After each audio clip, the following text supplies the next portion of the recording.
Hi, Assalamualaikum. I'm Nur Kaina Imam binti Muhammad Faiza, the student of Bachelor of Communication with Honours. So in this video, I will be talking about something that we all experience daily but might not always think about it, which is the intercultural communication in Malaysia. So let us all check out the slides and I hope you enjoy my presentation. So as we all know, Malaysia is a melting pot of cultures with Malays, Chinese, Indians, Iban, Kadazan Dusun, and many other ethnic groups living together. But as beautiful as this diversity is, communicating across cultures isn't always a smooth sailing. So let's dive into two common challenges we face in intercultural communication.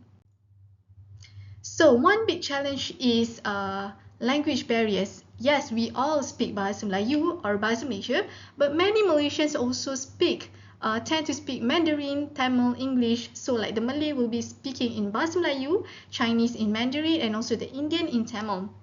So they even have dialects like Hokkien, Cantonese, or even states dialects like Kelantanese, Penang, and Utara, and so on. So this mix can sometimes lead to misunderstandings.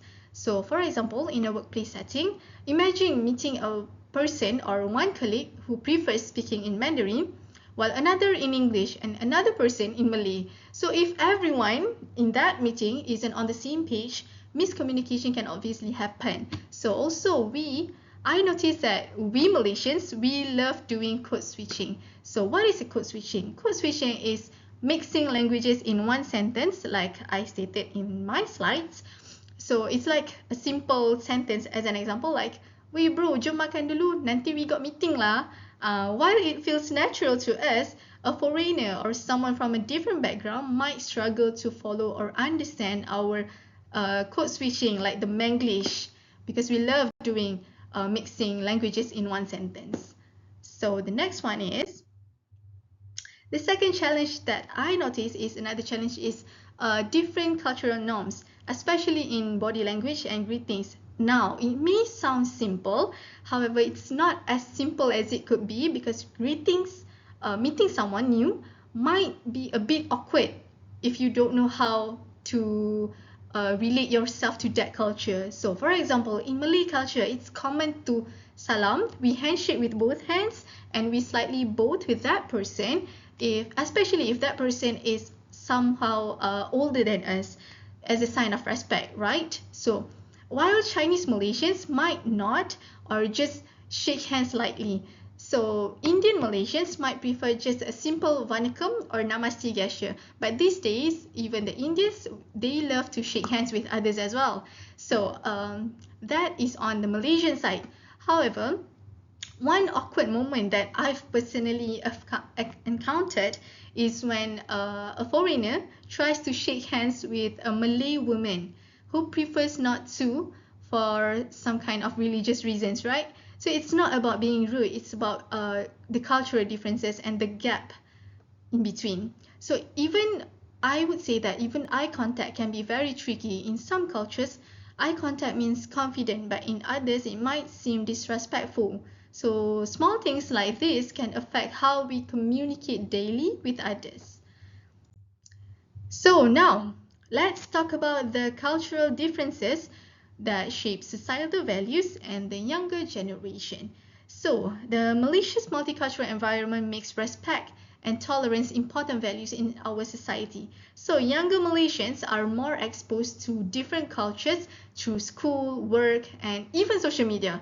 So, for example, we celebrate a big festive, like the main festive, like the Hari Raya, Chinese New Year, and Deepavali together. So even if we don't share the same religious background, however, some cultural gaps still exist in between that. So why do I say that? Because the older generation might have stricter cultural beliefs, while younger Malaysians are more open to global influences. For example, some young Malaysians are shifting towards individualism, focusing on personal success, while traditional Asian values emphasize community and family first. So, As I stated in my slides here, a study by the Merdeka Center found that younger Malaysians are more accepting of inter-ethnic friendships and relationships compared to previous generations. So this shows how globalization and digital exposure are shaping their perceptions of cultural and identity.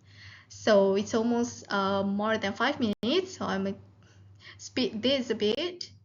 So the next one, the last one is the conclusion. So this is just add on to my video.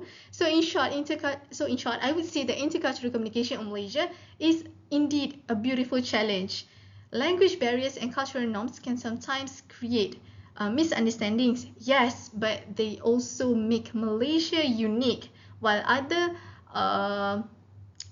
countries they don't have this cultural differences or maybe the language barrier and so on, we do have that. So we appreciate that, we embrace our challenge and we embrace the specialty in Malaysia that we have.